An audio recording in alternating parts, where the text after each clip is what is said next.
తక్కువేలేండి, అరగంట అయిపోతుంది. 10 సెంట్లు లాగా ఉంది.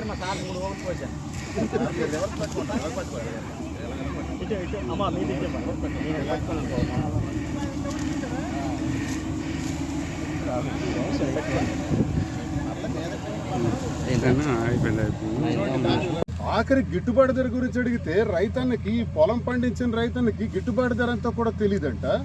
కొన్ని గిట్టుబాటు ధర తెలియదు, సరే నువ్వు ఈ ధాన్యం ఎవరికి అమ్మాలనుకుంటున్నావంటే తెలీదు, దళారీ వచ్చి తీసుకుపోతాడు అని చెప్తున్నాడు. అంటే మళ్ళీ దళారీ వ్యవస్థ ప్రారంభమైపోయింది. ఇంతవరకు దళారీలకి దూరం పెట్టారు జగనన్న, ఇప్పుడు దళారీ వ్యవస్థ ప్రారంభం ఏంటంటే మీ దగ్గర నుంచి మీకు తెలుసా అండి దళారీ ఎంత ఇస్తామన్నాడు ఏమని చెప్పాడు రేటు? 1500 1600 ఇస్తాడంట. ఏది 80 కేజీలు బస్తాకి, అంతేనే 100 కేజీలు బస్తా, 80 కేజీలు బస్తా రేటు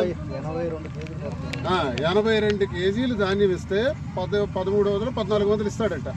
కానీ 82 కేజీలు ధర ఎంతో తెలుసా? 1840 రూపాయలు, 240 రూపాయలు హుష్కాకి. ఇది రైతుకి అందడం లేదు 80 కేజీలకి. అదే 100 కేజీలు అయితే యావరేజ్ను 300-400 కూడా ఎగరేసిస్తారు.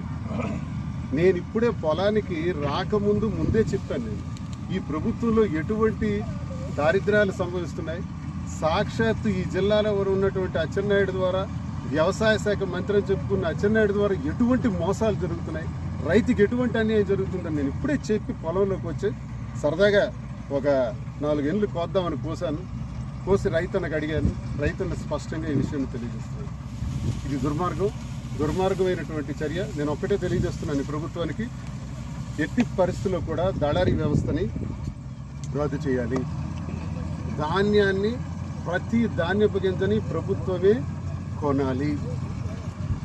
గిట్టుబాటు ధర ఖచ్చితంగా ఆన్లైన్ ద్వారా అకౌంట్లో వెయ్యాలి.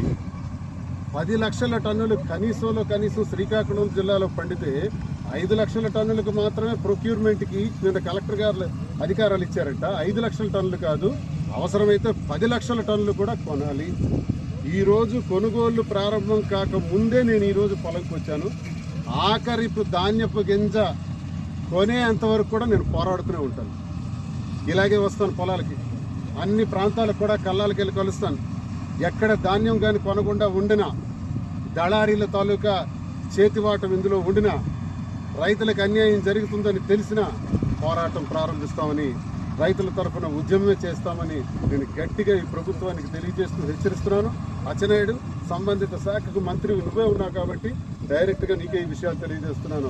వెంటనే నేను నీ నియోజకవర్గం, నీ టెక్కని, నువ్వు ఎమ్మెల్యేగా ప్రాతినిధ్యం వహించాల్సి వస్తున్నటువంటి నియోజకవర్గం, రాష్ట్రానికి మంత్రిగా ప్రాతినిధ్యం చేస్తున్నటువంటి మా మంత్రిగా నువ్వు ఏం నిర్ణయం చేస్తావయ్యా? ప్రజలకు ఇలా మోసం చేస్తారా? ఇలా అన్యాయం చేస్తారా? దీన్ని నేను తీవ్రంగా ప్రతిఘటిస్తున్నాను. తీవ్ర పరిణామాలు ఎదుర్కోక తప్పదని ప్రభుత్వానికి నేను హెచ్చరిస్తున్నాను. కూటమి ప్రభుత్వానికి ప్రశ్నించిన దానికి సమాధానం చెప్పండి. దయచేసి సమస్యను పరిష్కరించమని నేను ఈ ప్రభుత్వాన్ని కోరుకుంటున్నాను. నమస్కారం. ఏ ప్రశ్నలు అయితే ప్రభుత్వానికి అడిగారో ఖచ్చితంగా ప్రభుత్వం ఈ ప్రశ్నలన్నిటికీ సమాధానం ఇవ్వాలని నేను కోరుకుంటున్నాను. ఖచ్చితంగా రైతులకి న్యాయం జరగాలని